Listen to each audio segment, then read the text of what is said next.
Class 12th हम लोग देखेंगे VVI ऑल ऑब्जेक्टिव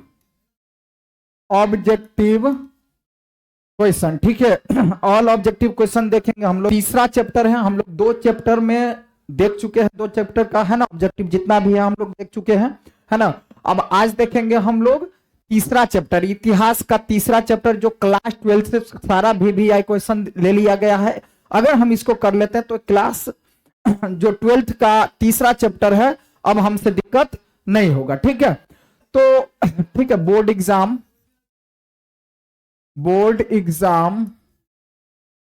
2024 के लिए, ठीक है, ऑल VVI ऑब्जेक्टिव ले लिया गया। अगर हम इसको देख लेते हैं तो तीसरे चैप्टर से हमें कोई भी अगर प्रश्न पूछा जाएगा एग्जाम में तो हमें छूटने की कोई संभावना नहीं होती है। बंधुत्व, जाति तथा वर्ग, है ना, आरंभिक समाज, जो समाज में जो शुरुआती क्षण था, ठीक है, उस समय की बातें हैं। पहला क्वेश्चन देखते हैं क्या कह रहा है भाई। सर्वाधिक प्राचीन स्मृति ग्रंथ है, सर्वाधिक प्राचीन स्मृति ग्रंथ कौन है? नारद स्मृति, क्या नहीं। याज्ञवल्क्य स्मृति, क्या नहीं। मनु स्मृति। ऑप्शन नंबर सी क्या हो जाएगा? सही हो जाएगा। महाभारत का समालोचनात्मक संस्करण किसने तैयार किया था? तो किसने तैयार किया था भाई? RD बनर्जी, क्या नहीं। KP जायसवाल ने, क्या नहीं। BS सुकथांकर ने। ऑप्शन नंबर सी क्या हो जाएगा? सही हो जाएगा।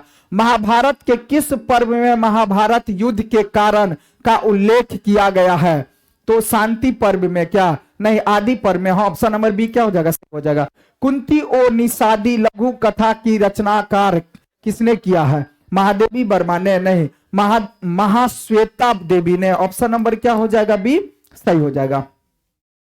चलिए आगे 5वां नंबर क्वेश्चन देखते हैं हम लोग। माता के नाम से पुत्रों के नामकरण की परंपरा किस राजवंश में प्रचलित थी? मौर्य वंश में, नहीं। कुषाण वंश में, नहीं। वाकाटक में, नहीं। सातवाहन में। ऑप्शन नंबर डी क्या हो जाएगा भाई? सही हो जाएगा। द्विज के अंतर्गत किस वर्ण को रखा जाता है? द्विज के अंतर्गत किस वर्ण को रखा जाता है? तो प्रथम वर्ण को, क्या नहीं। द्वितीय वर्ण को, क्या नहीं। प्रथम 3 वर्णों को रखा जाता है। ऑप्शन नंबर क्या हो जाएगा? ऑप्शन नंबर क्या हो जाएगा भाई? 3 वर्णों को। ऑप्शन नंबर सी क्या हो जाएगा? सही हो जाएगा, ठीक है। चलते आगे 7वां नंबर क्वेश्चन। पुराणों की संख्या कितनी है भाई? देखिए सबको पता होगा पुराण की संख्या कितनी है। बोलिए पुराण की संख्या कितनी है? पुराणों की संख्या कितनी है? पुराणों की संख्या कितनी है? बोलिए पुराण की संख्या कितनी है? पुराण की संख्या कितनी है? 18। पुराण की संख्या कितनी है भाई? 18 हो जाएगा, ठीक है। चलिए, अभिमन्यु किसका पुत्र था? तो अभिमन्यु किसका पुत्र था?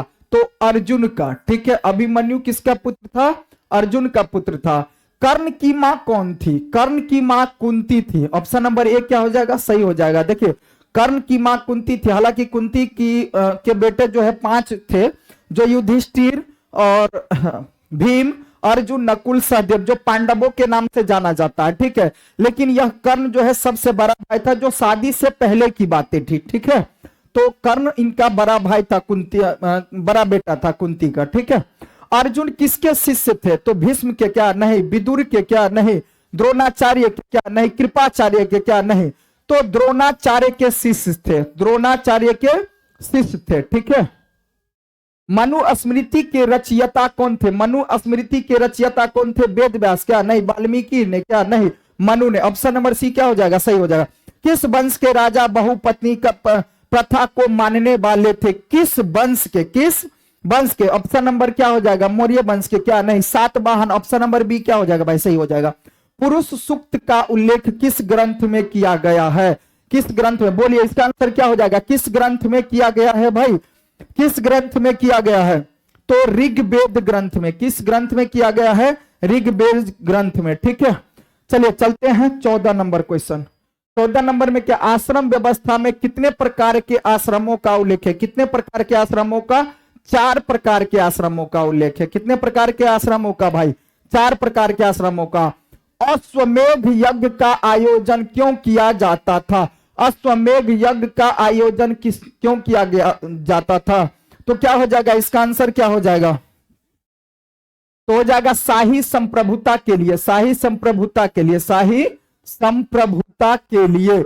चलिए, कुरुक्षेत्र का युद्ध किसने जीता भाई? तो ऑप्शन नंबर ए, पांडवों ने जीता। पांडवों, जिसमें कौन आते थे? युधिष्ठिर और भीम, अर्जुन, नकुल, सहदेव, जो पांचों भाई थे। ठीक है, चलते आगे। Question number 17। 17 में क्या करा? गंगा पुत्र किसे कहा जाता था भाई? बहुत अच्छा क्वेश्चन। गंगा पुत्र किसे कहा जाता है? तो गंगा पुत्र भीष्म पितामह को कहा गया है, भीष्म पितामह को। ऑप्शन नंबर सी क्या हो जाएगा? सही हो जाएगा। महाभारत युद्ध कितने दिनों तक चला था भाई? तो महाभारत का युद्ध जो था ना भाई, 15 दिन नहीं चला था, 16 दिन नहीं चला था, 17 नहीं चला था, 18 दिन चला था। ऑप्शन नंबर डी क्या हो जाएगा भाई? सही हो जाएगा। ठीक है, महाभारत की रचना किस भाषा में हुई थी? तो महाभारत की रचना ऑप्शन नंबर ए के अकॉर्डिंग संस्कृत भाषा में, नेपाली भाषा में भी हुई थी। ठीक है, तो आगे, महाभारत किसने लिखा है? तो महाभारत वाल्मीकि ने नहीं, मनु ने लिखा है, नहीं कौटिल्य ने लिखा है, महर्षि वेद व्यास ने। हाँ, ऑप्शन नंबर डी क्या हो जाएगा भाई? सही हो जाएगा। ऑप्शन नंबर डी क्या हो जाएगा? सही हो जाएगा। ठीक है, जाति का लक्षण नहीं है। जाति का लक्षण इसमें से क्या नहीं है? तो जाति का लक्षण इसमें से क्या नहीं है? बोलिए, जाति का लक्षण क्या नहीं होगा? अंतर विवाह क्या नहीं, श्रम विभाजन क्या, साम्य क्या हो जाएगा? साम्य। ऑप्शन नंबर सी क्या हो जाएगा? सही हो जाएगा। भवन शब्द का प्रयोग आप अपने मूल शब्द में भारतीय यूनानियों के लिए किया जाता था, किंतु प्रथम सदी ईस्वी के आसपास इस शब्द का प्रयोग बिना किसी भेदभाव के किया जाने लगा। किसके लिए? किसके लिए किया जाने लगा? तो अब ब्राह्मणों के लिए क्या नहीं, बौद्धों के लिए क्या नहीं, जैनियों के लिए क्या नहीं, विदेशियों। हाँ, ऑप्शन नंबर डी क्या हो जाएगा? विदेशियों के लिए किया गया था। किस काल में वर्ण व्यवस्था वंशानुगत जाति में परिवर्तित हो गई? किस काल में? किस काल में वर्ण व्यवस्था वंशानुगत जाति में परिवर्तित हो गई? किस काल में? क्या हो जाएगा? किस काल में? तो उत्तर वैदिक काल में, उत्तर वैदिक काल में। ऑप्शन नंबर ए क्या हो जाएगा? सही हो जाएगा। चलते आगे, 24 नंबर क्वेश्चन। 24 नंबर में क्या कह रहा भाई? 24 नंबर, गोत्र किसका सूचक था? चलिए, गोत्र किसका सूचक था? बोलिए, गोत्र किसका सूचक था? तो गोत्र प्रत्येक उपजाति के सामान्य पूर्वज का। ऑप्शन नंबर ए सही हो जाएगा। निम्न में से दक्कन में रहने वाले किस कबीलाई जाति का वर्णन प्रारंभिक संस्कृति साहित्य विशेषकर महाकाव्य एवं पुराणों में हुआ है? महाकाव्य एवं पुराणों में हुआ है। तो क्या हो जाएगा? आंध्र नहीं, पुलिंद नहीं, सबर, सभी। ऑप्शन नंबर देखिए सब हो जाएगा। ठीक है, ये भी था और ये भी था, ये भी था। ऑप्शन नंबर डी क्या हो जाएगा? सही हो जाएगा। वर्णालंकार की संकल्पना सबसे पहली बार मिलती है, सबसे पहली बार मिलती है। क्या हो जाएगा? ब्राह्मणों में क्या नहीं, उपनिषदों में क्या, धर्मसूत्रों में क्या नहीं, स्मृतियों में, स्मृतियां में मिल जाती है। क्या? वर्णालंकार की संकल्पना मिल जाती थी, है ना, सबसे पहली बार। चलते आगे क्वेश्चन। महाभारत का समालोचनात्मक संस्करण कितने वर्षों में तैयार हुआ? कितने वर्षों में? 37 वर्षों में भाई। ऑप्शन नंबर ए क्या हो जाएगा? सही हो जाएगा। Option number A. गोत्र के अंदर विवाह करना कौन सा विवाह कहलाता है भाई? तो गोत्र के अंदर विवाह करना अंतर विवाह कहलाता है। पूछ भी देगा, सब्जेक्टिव में भी पूछ लेता है विवाह सबके बारे में भी कभी कभी। क्या ब्राह्मणों का सार्वभौमिक प्रभाव था? हाँ, तो था। ऑप्शन नंबर ए क्या हो जाएगा? सातवाहन राजाओं और रानियों की आकृतियां प्राप्त कहां उत्कीर्ण है? कहां उत्कीर्ण है? सातवाहन राजाओं और रानियों की आकृतियां प्राप्त कहां उत्कीर्ण है? तो ऑप्शन देखिए, राजमहलों में क्या नहीं, मंदिरों में क्या नहीं, गुफा की दीवारों पर। ऑप्शन नंबर सी क्या हो जाएगा? सही हो जाएगा। चलते आगे हम लोग 31 नंबर। द्रोण और द्वितीय तीरंदाज किसको बनाना चाहते थे? तो वो द्रोण तो बनाना चाहते थे भाई अर्जुन को। ठीक है, जो तीर अंदाजी जो हुआ था, जो द्रौपदी से शादी करने के लिए जो तीर अंदाजी हुआ था, अर्जुन को बनाना चाहते थे। ठीक है, मनु स्मृति में कितने प्रकार के विवाह का उल्लेख है? मनु स्मृति में कितने प्रकार के विवाह का उल्लेख है भाई? तो 8 प्रकार के विवाह का उल्लेख है, 8 प्रकार के विवाह का उल्लेख है। ठीक है, ऑप्शन नंबर क्या हो जाएगा? सी सही हो जाएगा। चलते 33 नंबर, महाभारत में गंगा पुत्र के नाम से किसे जाना जाता है? देखिए महाभारत में गंगा पुत्र, इससे पहले क्वेश्चन था भाई, क्वेश्चन था महाभारत में। देखिए आप लोग कमेंट कीजिएगा इसका आंसर क्या हो जाएगा। अभी बताए थे हम, पीछे पीछे बताए थे, अगर ध्यान देते होइएगा, ध्यान से अगर देखते होइएगा तो फिर पता चलेगा। ठीक है, तो इसलिए हम इस 33 नंबर क्वेश्चन को छोड़ के चलते हैं। आप लोग कमेंट कीजिए, महाभारत के आदि पर्व के किस अध्याय में भीष्म द्वारा 8 प्रकार के विवाह हो, भीष्म के द्वारा 8 प्रकार के विवाह हो, ठीक है, का वर्णन किया गया है? 102वें। ठीक है, तो ऑप्शन नंबर सी क्या हो जाएगा? सही हो जाएगा।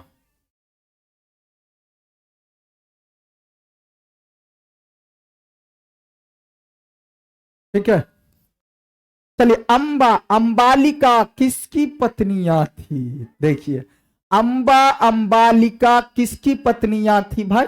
तो अंबालिका विचित्र वीर्य की पत्नी थी। विचित्र वीर्य की पत्नी थी। अंबालिका विचित्र वीर्य की पत्नी थी। ठीक है, क्या हो जाएगा? विचित्र वीर्य की पत्नी थी। अंबा और अंबालिका विचित्र वीर्य की पत्नी थी। लेकिन इसी से जो अंबालिका है ना, इसी से जो वेद व्यास का जो हुआ था, है ना, जो बच्चा जन्म हुआ था, जिससे धृतराष्ट्र और पांडु इत्यादि जन्म लिए हुए थे। ठीक है, और विदुर भी, जो तीनों भाई थे। हाँ, विदुर तो थे, कहने का मतलब विदुर जो है वो जो राज दरबार में जो दासी होती है ना, उसकी है ना, उसके पुत्र थे। महर्षि व्यास द्वारा उत्पन्न संतान थी। महर्षि व्यास द्वारा उत्पन्न संतान, महर्षि व्यास द्वारा जो उत्पन्न संतान था वो कौन? तो पांडु क्या? हाँ। धृतराष्ट्र क्या? हाँ। विदुर क्या? हाँ, ये सभी हो जाएगा। देखिए महर्षि व्यास द्वारा जो अंबालिका है ना, तो पांडु भी थे, ठीक है, और धृतराष्ट्र भी थे, और विदुर भी महर्षि व्यास के द्वारा ही तीनों का जन्म हुआ है। इसलिए महर्षि व्यास द्वारा उत्पन्न संतान कौन थे? ये सभी। ऑप्शन नंबर डी सही हो जाएगा। ठीक है, ये भी और ये भी थे। तो ऑप्शन नंबर डी क्या हो जाएगा भाई? सही हो जाएगा। इनमें से सभी हो जाएगा, इनमें से सभी हो जाएगा। ठीक है, घटोत्कच किसका पुत्र था? तो घटोत्कच जो था युधिष्ठिर का क्या? नहीं। अर्जुन का क्या? नहीं। दुर्योधन का क्या? नहीं। भीम का। ऑप्शन नंबर डी क्या हो जाएगा भाई? सही हो जाएगा। ऑप्शन नंबर डी क्या हो जाएगा? सही हो जाएगा। भीम ने हिडिंबा के साथ कौन सा विवाह संपन्न किया था? बहुत बार एग्जाम में पूछा गया है बाबू। ठीक है, कौन सा विवाह किया था? आर्ष विवाह क्या? गंधर्व विवाह। ऑप्शन नंबर बी क्या हो जाएगा भाई? सही हो जाएगा। गंधर्व विवाह किया। हिडिंबा जो राक्षस की बहन थी, ठीक है, राक्षस की बहन थी। द्रौपदी किसकी पत्नी थी? तो द्रौपदी किसकी पत्नी थी? अर्जुन की क्या? नकुल की क्या? सहदेव की क्या? इनमें से सभी की क्या? हाँ, तो अर्जुन, नकुल, सहदेव, युधिष्ठिर और भीम सबकी पत्नी थी। ठीक है, तो ऑप्शन नंबर क्या हो जाएगा? डी सही हो जाएगा। हालांकि द्रौपदी को जो तीरंदाजी में जीते थे, कौन जीते थे? तो अर्जुन, लेकिन वहां पत्नी जो है पांचों भाइयों की पत्नी बन गई थी। ठीक है ना। इसके पीछे भी कहानी है जो उसके माने कि एक घटना है। ठीक है, द्रौपदी किसकी पत्नी थी? चलिए हो गया। 40 नंबर क्वेश्चन देखते हैं हम लोग। 40 नंबर में क्या कहा जा रहा है? 40 नंबर में क्या कहा जा रहा है? 40 नंबर में कहा जा रहा है कि कर्मण्यवाधिकारते मां फलेषु दाचन श्रीमद् भागवत गीता के किस अध्याय वर्णित है? किस अध्याय में वर्णित? प्रथम अध्याय में क्या? द्वितीय अध्याय में? ऑप्शन नंबर बी क्या हो जाएगा भाई? सही हो जाएगा। ऑप्शन नंबर बी क्या हो जाएगा? सही। श्रीमद् भागवत गीता के महत्व पर किसने विचार व्यक्त किया है? किसने विचार व्यक्त किया है? तो किसने विचार व्यक्त किया है? महात्मा गांधी ने, विवेकानंद जी ने, बाल गंगाधर तिलक ने, इनमें से सभी। हाँ, ऑप्शन नंबर डी क्या हो जाएगा? सही हो जाएगा। इनमें से सभी। ऑप्शन नंबर डी क्या हो जाएगा भाई? सही हो जाएगा। चलिए आगे। ब्राह्मण वंशीय सातवाहन नरेश वशिष्ठ पुत्र सातकर्णी ने विवाह संबंध किस वंश के साथ जोड़ा, किस वंश के साथ जोड़ा, किस वंश के साथ जोड़ा? तो क्या हो जाएगा, शक वंश के साथ जोड़ा। ऑप्शन नंबर ए क्या हो जाएगा, सही हो जाएगा। ऑप्शन नंबर ए क्या हो जाएगा, सही। महाभारत के किस पर्व में वर्ण व्यवस्था का उल्लेख मिलता है? महाभारत के किस वर्ण में, किस वर्ण व्यवस्था का उल्लेख मिलता, पर्व में वर्ण व्यवस्था का उल्लेख मिलता है, उल्लेख मिलता है। तो क्या हो जाएगा इसका आंसर, क्या हो जाएगा? आदि पर्व, भीष्म पर्व, तो शांति पर्व। हाँ, ऑप्शन नंबर सी क्या हो जाएगा, सही हो जाएगा, शांति पर्व। क्या हो जाएगा, शांति पर्व। ऋग्वेद के पुरुष सूक्त में सर्वप्रथम किस वर्ण का उल्लेख मिलता है? किस वर्ण का उल्लेख मिलता है भाई, किस वर्ण का उल्लेख मिलता है? तो ब्राह्मण का क्या, क्षत्रिय का क्या, वैश्य का क्या? नहीं, शूद्र पुत्र, शूद्र का मिलता है। ऋग्वेद के पुरुष सूक्त में सबसे पहले किस वर्ण का उल्लेख मिलता है? तो शूद्र। ठीक है, चलिए आगे चलते हैं हम लोग।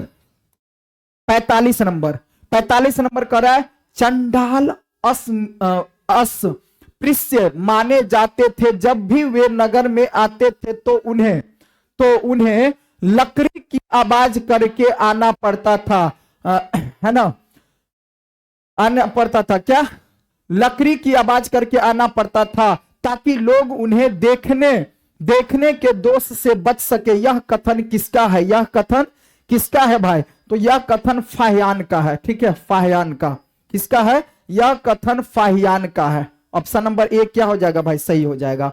दुर्योधन की मां कौन थी? दुर्योधन, देखिए दुर्योधन कौरवों में जो सबसे बड़ा भाई था, कौरवों तरफ से जो धृतराष्ट्र के पुत्र थे। दुर्योधन कौन थे? धृतराष्ट्र के बड़े पुत्र थे, है ना, और गांधारी। ऑप्शन नंबर ए क्या हो जाएगा, सही हो जाएगा। ऑप्शन नंबर ए क्या हो जाएगा भाई, सही हो जाएगा। ठीक है, चलते आगे 47 लास्ट क्वेश्चन।